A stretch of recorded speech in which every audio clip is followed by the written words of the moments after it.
This KFAN podcast is sponsored by Builders and Remodelers, exclusive Twin Cities provider of Elements Windows. Get the highest quality windows at unmatchable value. Visit buildersandremodelers.com for more details. Something unexpected happened after Jeremy Scott confessed to killing Michelle Schofield in Bone Valley Season 1. Every time I hear about my dad, it's, oh, he's a killer. He's just straight evil. I was becoming the bridge between Jeremy Scott and the son he'd never known. At the end of the day, I'm literally a son of a killer. Listen to new episodes of Bone Valley Season 2 starting April 9th on the iHeartRadio app, Apple Podcasts, or wherever you get your podcasts. Welcome in 651 Carpets Plus Studio. Gaardsy in for Barreiro again today. Dan will be back on Monday. I've got one more day down here in San Antonio, Texas for Westwood One coverage of the Final Four Radio Row. Year 12 for us down here. Thanks to Westwood One. We're having an absolute blast. It's been a great day, and I'm looking forward to bringing you a bunch of stuff that we've already done. I've been here since about 8:30, 9 o'clock just recording a bunch of things, and we'll get to all of it before 6:10. We are out at 6:10 tonight because the Wild have a must-win game against, I would say, a must-win team, the New York Islanders, coming up a little bit later. We're going to talk to Russo Radio about that at 5:02. Lavelle Neal III will make his weekly appearance at 5:30, and I've got a bit of a surprise for Lavelle. I assume you grabbed that, Brett Blakemore. Don't out anybody on what exactly the surprise is, but I did talk to a coach that Lavelle Neal knows very well down here a little bit earlier today, and have a little bit of a surprise for him at 5:30 if everything went according to plan. Did everything go according to plan? As far as I know, everything went according to plan. All right, I hope so, because it should be fun. So we'll the back half of the show will kind of be the Friday regulars. No Ben Gessling today. He's on a family trip, a family vacation, so we're giving him the week off. We won't review everything from the owners' meetings that he talked about and covered earlier in the week like we did yesterday. So no Gessling, but Russo and Lavelle, kind of our end-of-the-week regulars on Bumper to Bumper here, will join at 5:02 and 5:30 respectively. We're going to talk with Andy Katz next segment. We'll get some Final Four stuff there. We'll get some Minnesota basketball stuff there, Big Ten basketball stuff there. And then it really will be Final Four heavy with a couple of local angles mixed in. And one of those local angles is St. Thomas basketball coach Johnny Tower, who stopped by earlier. And we've gotten a lot of heat from the Tommy community, Brett Blakemore, as I'm sure you know, that we need to have Coach Tower on. We need to talk about Tommy basketball. We need to figure out if they're ever going to play the Gophers. So I vowed that in the Final Four, we would do that. We will do that. And he joined me earlier. He was awesome. And we'll replay that about an hour from now. We've got NBA talk with PJ Carlesimo. We've got college basketball stuff with Robbie Hummel. We've got some good stuff coming for the next couple of hours, and then a bunch of stuff that we'll also replay, and some other things that are happening this weekend on Sunday sermons. So I'm pleased with what we have today. If you want to join us, the Bradshaw and Bryan KFAN text line is 64686. You can also hit the talkback. You can also tweet me at Gaardsy on social media, at Gaardsy on Instagram. All of that works as well. But I do want to start, believe it or not, Brett, with the Timberwolves. I know this will surprise you. What? I know you're stunned. I know you're floored that I want to open talking basketball. I know Fallness is floored that I want to open talking basketball. But it is also been kind of one of the themes that I've talked about with different guests here the last 2 days, that the West continues to be insanely crazy. And the Wolves win last night and somehow fall in the playoff standings. Last night, they were 6th. They beat Brooklyn, more on that in a minute, and fall to 7th. It has to do with tiebreakers that they have with Memphis, I assume, because the Grizzlies also won last night, so they're now in the 6th spot. The Wolves are back in the 7. They're a half game ahead of the Clippers. It's just this crazy fight because the Warriors won as well against the Lakers. They're now a half game up on Memphis for the 5 spot. So 5, 6, 7, 8 are essentially, going to go down to the wire here. And as we said yesterday, the Wolves have a great opportunity. The Wolves have a great opportunity to just handle business and end up in the top 6 and not have to mess with the play-in nonsense, not have to worry. And even if they did, they would still make it. I think they would win. They'd be the 7 or they'd be the 8. But you'd really love the chances and the opportunity to just not mess with the play-in next week. Get yourself rested for a 3-6 or a 4-5. And last night was a step in that direction. Predictably, it was not the prettiest of games. It was a little bit of a grind. I didn't get to see a ton of it, but I saw enough of it and have certainly caught up on it to know that they found a way against a Brooklyn team that isn't very good, and like every team that's not very good right now, sitting a lot of guys, but they were able to figure it out. They were able to get it done. They've won 4 in a row. They've won 7 of 10. They survived the Anthony Edwards injury scare, which I don't know what the Brooklyn coach was doing down there. I saw everybody tweeting about it last night. I have no idea why he felt the need. He needed to walk down the sideline right into Anthony Edwards' frame of reference and where he was going to land. That was really dangerous, and I'm not saying it was nefarious. It makes no sense that a coach would try to knock out one of the players in a random game at the end of, I guess, at the beginning of April and at the end of the season. But you got to have a little bit more of your head on the swivel when the franchise player's in the corner about to go up for a jump shot and just moving into his space. That made no sense. Thankfully, Ant's fine. But the story to me, and we haven't really talked a ton about it, because a lot of this season has been about Rudy, it's been about Randall, it's been about DiVincenzo, it's been about Naz and Na. We've talked about all those guys, and in all of these must-win situations where the Wolves are fighting and scratching, as we just mentioned, to try to get themselves out of the play-in, the guy we haven't talked a lot about in a positive matter is Rudy Gobert. And he's been spectacular the last handful of games. And there was a lot of talk about him earlier in the season, that he wasn't his usual defensive player of the year self. He wasn't rebounding at the same rate that he has been the last couple of years. We obviously know about his offensive limitations. That doesn't bother me as much as it bothers some other people, including probably some Timberwolves. But when it comes time to winning, and it's serious time, and this is serious time for the Wolves as they've got the final now 5 games of the season, Gobert's been spectacular. And I keep going back in my head to a quote that Chris Finch had last year when the Wolves were ascending towards the top of the Western Conference. They'd end up with the 3rd seed. They were number 1 for basically December all the way until the end of the year when Carl gets hurt. They lost a little bit of ground. Oklahoma City jumps up. Denver jumps up. And he said something about Rudy, and I'm paraphrasing it, but I'm going to get it close enough. Rudy refuses to let us lose games. Rudy does things that just prevents us from losing. And what I think he means by that is we obviously know about the defensive prowess, how he turns guys away from the rim, the impact that he has on any team's defense throughout his career. The numbers pretty much speak for themselves. But I think a lot of it has to do with the rebounding. And you look at his rebounding numbers, really you could go the last 6 games all the way back to the second game against New Orleans after they'd lost to New Orleans. You want to talk about melting down and losing games that you shouldn't lose. They lose on a Wednesday night at home to New Orleans, come back on Friday, run the Pelicans out of the building. Gobert's got 11 rebounds. They go to Indiana. They don't play very well. They don't win, but Gobert's got 16. They need to beat Phoenix because Phoenix is no good. Rudy Gobert has 13 rebounds and 17 points. Same thing. Go on Detroit. Plucky team, or host Detroit, a plucky team. There's a fight. 2 players get suspended because of it. Who has a big game? Rudy. 19 points, 25 rebounds. The last 2 have been spectacular as well. 12 rebounds, 19 points in that epic Denver game. And then last night, 21 points and 18 boards against Brooklyn. That's the best probably 6-game stretch that he's had in this season. And it comes at a time when the Wolves have absolutely needed all hands on deck. They've needed everybody to contribute, and Rudy has been at his best. And I wanted to start this segment, didn't want to get too far afield when talking about the Wolves without giving Rudy his flowers, because I still think, even though the team is different than it was a year ago, and they're not as prolific defensively as they were a year ago, when he's playing like that, as Julius Randle said, they're a really hard team to beat. And they had to microwave this thing. They had to figure out how he was going to play with Randall after it took a year and change to figure out how he was going to play with Cat. It was obviously very clunky. We all remember early in the season when Gobert pouted because Randall didn't find him on one of the pick and rolls, and so he melted down. He wasn't very happy on the court. That was petulant. Randall doubled down and upped it, and at the last possession of a game, I can't remember which one it was, he flings it at him in the middle of the lane.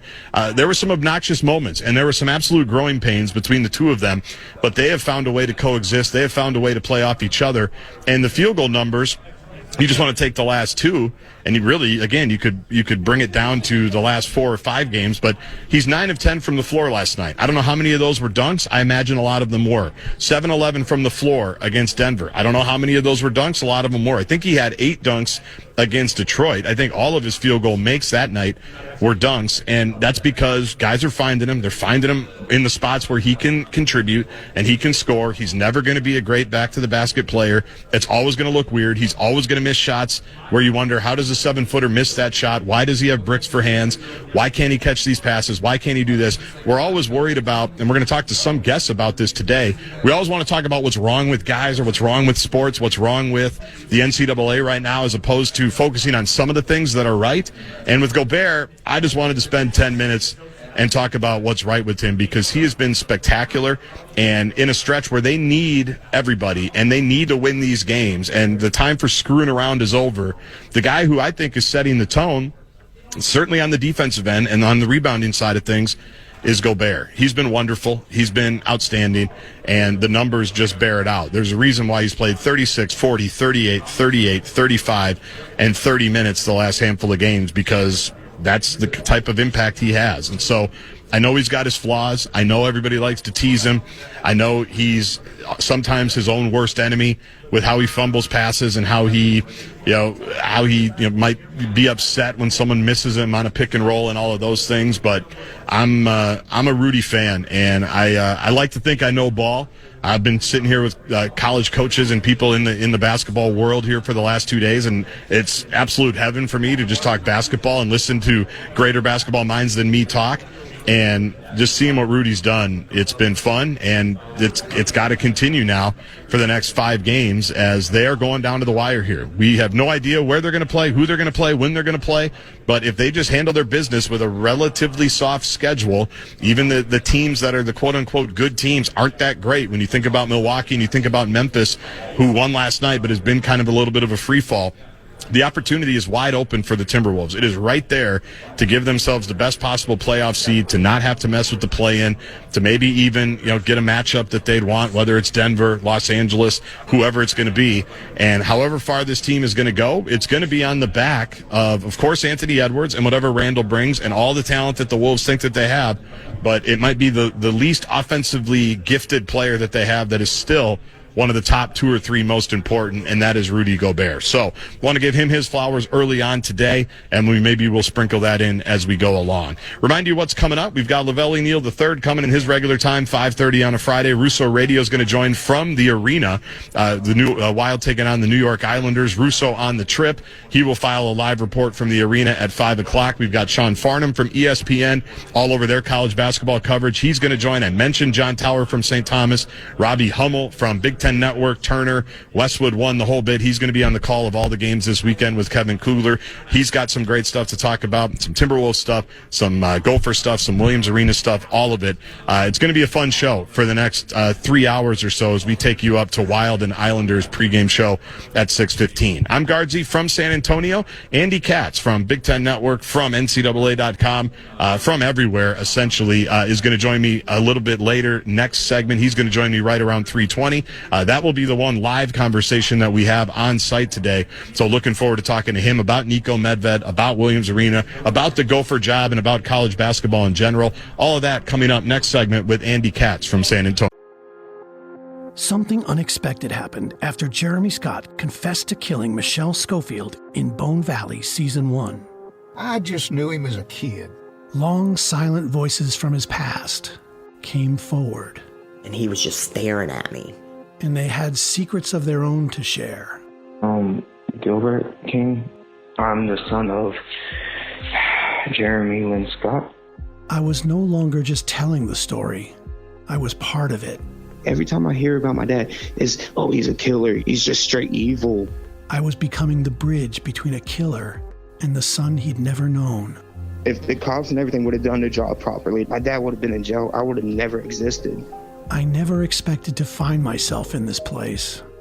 Now, I need to tell you how I got here. At the end of the day, I'm literally a son of a killer. Bone Valley, Season 2. Jeremy. Jeremy, I want to tell you something. Listen to new episodes of Bone Valley Season 2 starting April 9th on the iHeartRadio app, Apple Podcasts, or wherever you get your podcasts. And to hear the entire new season ad-free with exclusive content starting April 9th, subscribe to Lava for Good Plus on Apple Podcasts. Yeah.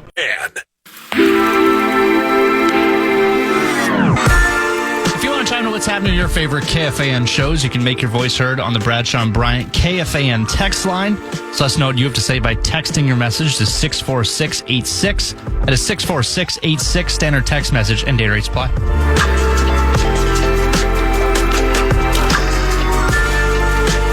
San Antonio, Gaardsy here on Radio Row, joined now by former Timberwolf Robbie Hummel for second or third time I think we've had you here at Radio Row. Robbie, thanks for taking the time. You've got your boards, so I mean it's like last minute preparation. You were just in Vegas for the Crown. I was, yes. I heard Kevin Kugler talking about that, so you've been on the grind, but why not? It's March, right? You know, it's that time of year, and I'm fortunate. I really don't do much from like April 4th or whatever day the Final Four ends on any given year till November.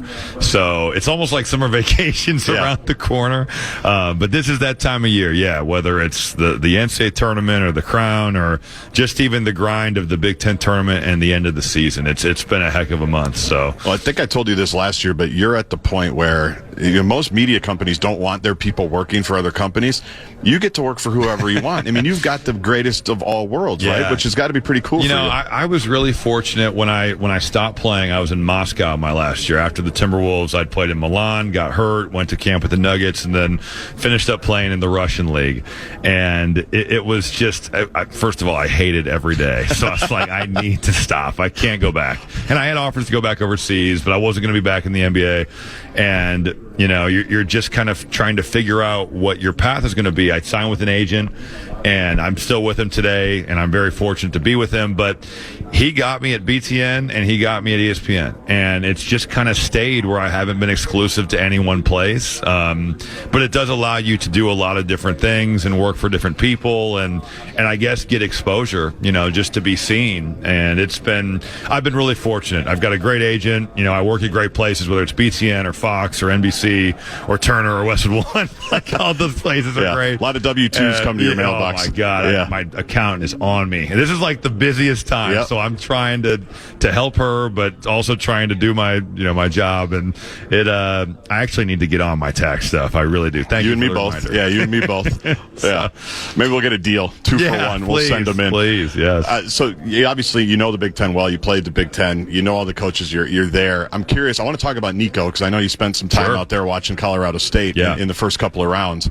But as a guy who's played, you know, what do you think's holding a program like Minnesota back? Well, I don't know exactly, but I did feel like with Ben Johnson, first of all, I will say I thought Ben did a good job with the hand he was dealt. I don't feel like he was necessarily given the resources. Now, I could be wrong on this, and I'd be interested in seeing what the numbers said, but I did not feel like he was given the NIL resources to retain his players outside of Dawson Garcia. You know, you look at some of the guys that went elsewhere, whether it's Pharrell Payne or whether it's Elijah Hawkins, like those guys end up on good SEC teams making a lot of money. Yeah. So, you know, I felt bad because I thought last year's team, or I guess now it's 2 years ago's team, they made the NIT, and if you can keep that group together, you know, Cam Christie goes to the NBA, so he's elsewhere. But if you can keep that core together, I really like their chances of having a good year this year. But you can't retain, and now you got to get a whole new team and a whole new group of guys, and you're starting over.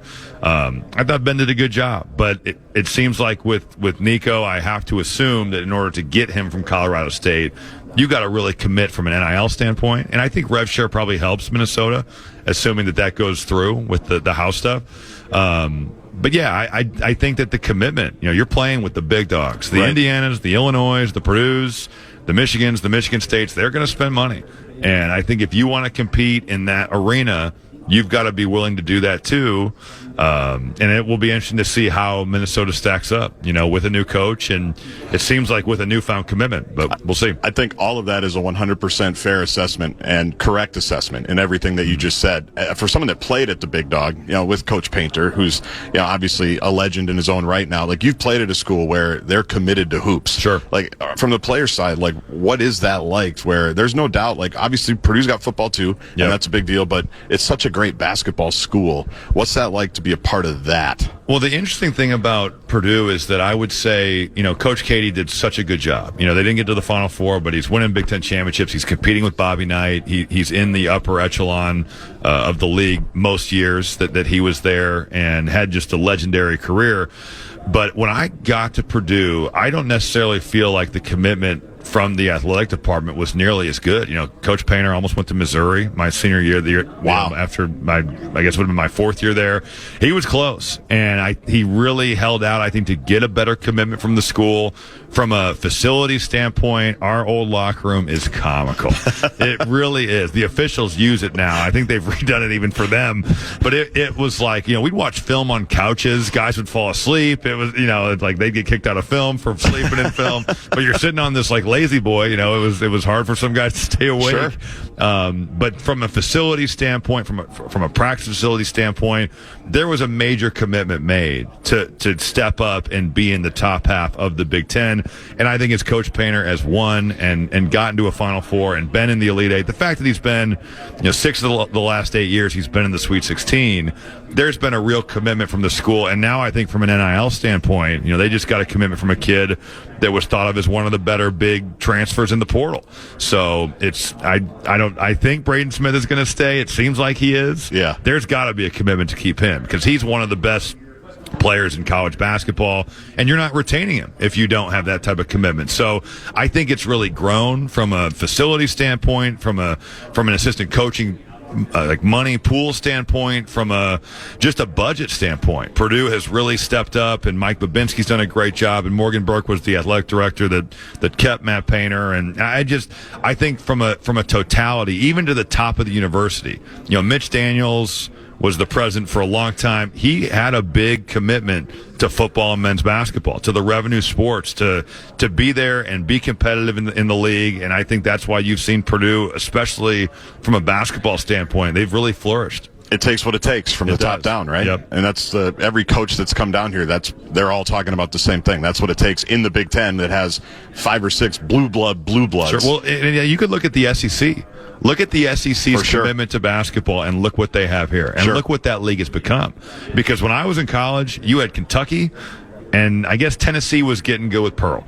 But that was pretty much it. Right. And now you look at that league, it is incredible to see how many teams make the tournament. You've got 2 here in the Final Four. I think they deserve a lot of credit from hiring good coaches, to putting money into the facilities, to putting money to the budgets. They're a great example of if you spend, you can win. We're talking with Robbie Hummel, working for Westwood One this weekend, right? Do you even know that? You have to check the itinerary. You just show up to the games. That's right. what you do. Get the credential from whoever. Yeah. I want to talk about Nico a little bit because I think you were working for whatever TV network and Turner, Turner had his game. So he's obviously coming from CSU, 3 tournaments in 4 years. Yeah. Even if he wasn't from Roseville, Minnesota, it's a pretty good hire on paper. I think totally the Roseville thing's probably why he's here, right? Because he might be somewhere else. So what have you observed about him or learned about him and his team? So and how he I runs haven't things? gotten to see a ton until this NCAA tournament, and I watched a good amount to prepare for that. But I think offensively he runs phenomenal stuff, and I think he even told us it's kind of a mixture of you've got some John Beilein influence in there, so you got some Princeton concepts, you've got some spread concepts like you used to see Brad Underwood run, or you used to see Dana Altman run. Just really fun, modern offense. Some 5-out stuff.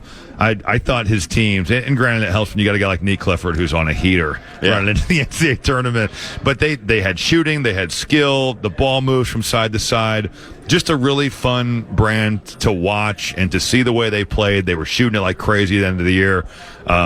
Just a great hire. I think if you're going to move on and that's the decision you make, Nico Medved is a home run for the University of Minnesota. Last thing on arenas, because the other thing we always talk about is Williams Arena. Yeah, I know you've hot topic. It always is, and I'm the last generation that really cares about it, Robbie, because I'm 42 years old and was old enough to remember the vacated Final Four and watching Gene Cady and Bob Knight and everybody there. Tom Davis, you're in all these buildings. You were a player in all these buildings. You're now in all these buildings. I mean, is it as important as someone like me wants it to believe that you got to do something with it? It's great that it's built built in 1928, but right. Who cares about that if you're under 40? Yeah, I'm split. So I'm biased in a way that I should hate the barn because I blew my knee out there. I know. I always worry about bringing it up every it's year. Okay, it is totally. I was at that game, and I remember it, and I'm sorry. No, it's not. It's still okay.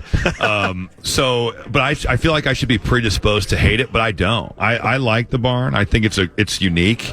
I do understand the old factor of it where it's like, do 16-year-olds really care? And they don't. I think, if you're looking at from a recruiting standpoint, as long as you make it modern, have the bells and whistles, have the scoreboards, have the jumbotrons, I think that a facelift would help. I think you'd be better served in being like, we're getting one of the best practice facilities we can. We're getting a locker room that is just out of this world, and we're going to modernize the barn. I don't think you necessarily have to tear it down. I know that there's voices that are loud about that. I think if you really put the money in to make it as modern as possible. Wrigley Field's a great example. You go to Wrigley, it has the nostalgia, but it is awesome. And they've spent a lot of money. They really have, and they have money, obviously. So I don't think you necessarily have to tear it down. I think that if you were really to commit to the other things, if you were to have state-of-the-art training center, state-of-the-art locker room, practice facility that is in the top 3 or 4 in the Big Ten, you'd be equally as good to go as long as the stadium is close. And I know that campus is a little bit landlocked over there. I don't know where you would put a new stadium. And you have the whole historical building. You can't just tear it down. It's got that designation. So while I would probably have liked to have nuked the barn in 2010 for what happened, I actually kind of like it. It's different. It's unique. So many arenas are cookie cutter. Right. And it's like you look at the same thing over and over again, but there's no doubt you've got to get butts back in the seats. I only went to the barn once this year. It was for the Wisconsin game in February. It was a good crowd. Yeah. Granted, a lot of red. So I understand both sides, but I think that there are things you could do without moving on that would make it better. This is always fun, man. Thanks so much for taking the time. Congratulations on all the success. And we'll watch you on every television station and radio station across the country because that's how you roll. But summer vacation is right around the corner. Enjoy. Get your taxes done. Yeah. Oh, God, yeah. Robbie Hummel, you'll listen to him this weekend right here on The Fan. More from San Antonio when we come. Something unexpected happened after Jeremy Scott confessed to killing Michelle Schofield in Bone Valley Season 1. I just knew him as a kid. Long, silent voices from his past came forward. And he was just staring at me. And they had secrets of their own to share. Gilbert King. I'm the son of Jeremy Lynn Scott. I was no longer just telling the story. I was part of it. Every time I hear about my dad, it's, oh, he's a killer. He's just straight evil. I was becoming the bridge between a killer and the son he'd never known. If the cops and everything would have done their job properly, my dad would have been in jail. I would have never existed. I never expected to find myself in this place. Now, I need to tell you how I got here. At the end of the day, I'm literally a son of a killer. Bone Valley, Season 2. Jeremy. Jeremy, I want to tell you something. Listen to new episodes of Bone Valley Season 2 starting April 9th on the iHeartRadio app, Apple Podcasts, or wherever you get your podcasts. And to hear the entire new season ad-free with exclusive content starting April 9th, subscribe to Lava for Good Plus on Apple Podcasts. I'm back.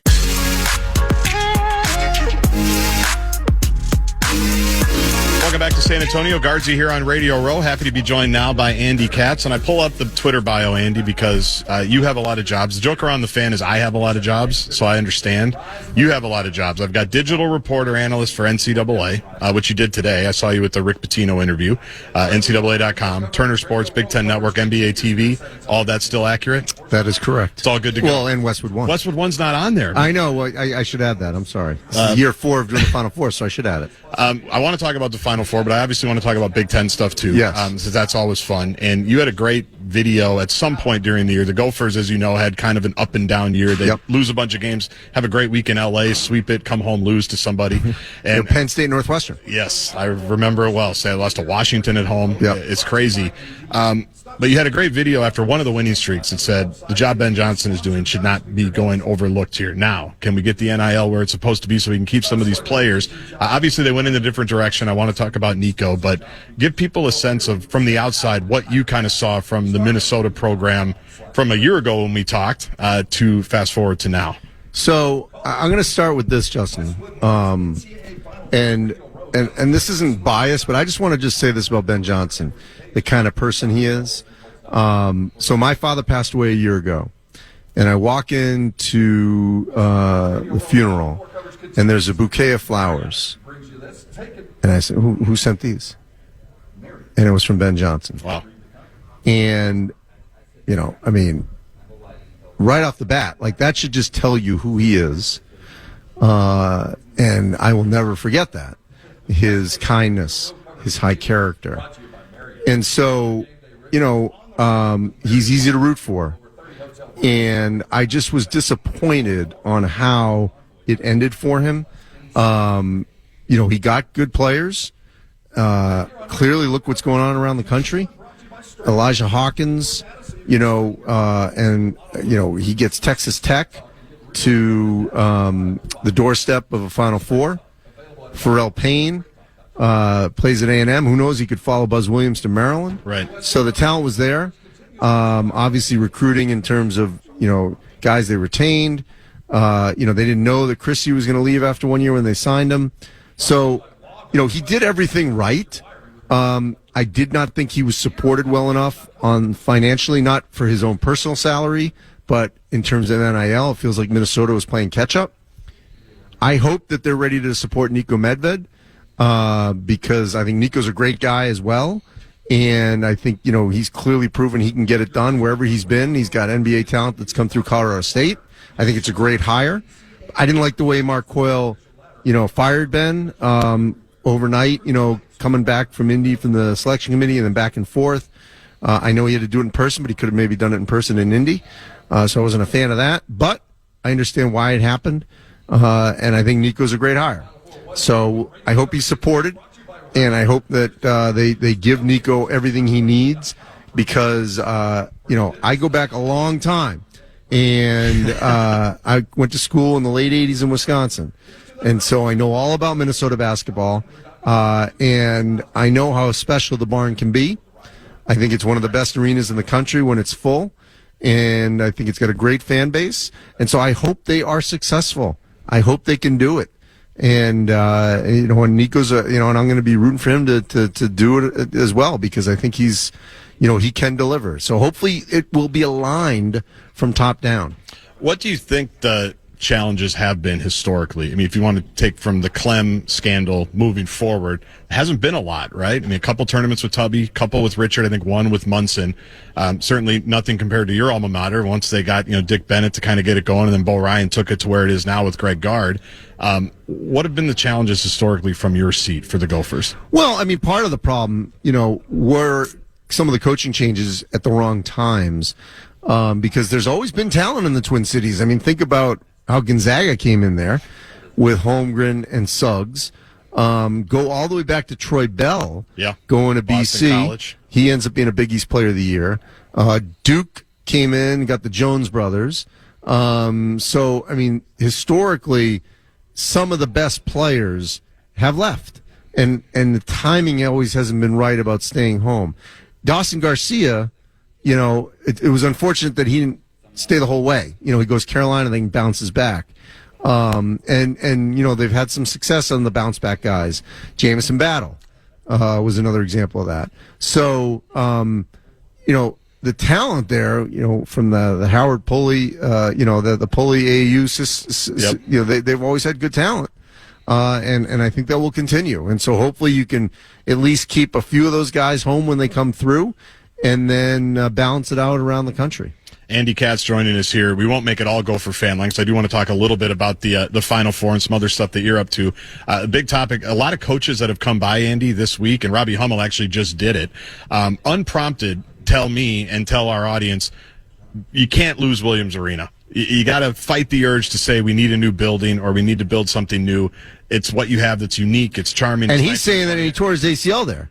And I was at that game, and every year I see him, I go, I wish you wouldn't bring it up. I feel bad to even think about that game because I was there, and I remember feeling terrible. He also tore, because he had 2 ACLs. Yes. One was in practice, one was at Williams. And one of them, the one in practice, the Gopher football team was in Purdue playing. I remember watching that and then hearing about it. So, like, he's got so much Gopher baggage. Yes. And he said the same thing. He goes, I should hate that place with every fiber of my being. I don't. I think it's good. What's your philosophy on that? Well, first of all, I love the fact of the whole complex. There can be hockey on the other side, if I'm not mistaken. And there used to be. Oh, okay, that's separate. Okay, it's volleyball. Right. I'm dating myself. Yep, volleyball on one side, basketball on the other. Hockey built a brand new one right across the street. Like 25 years. I'm back to the Dave Woog era.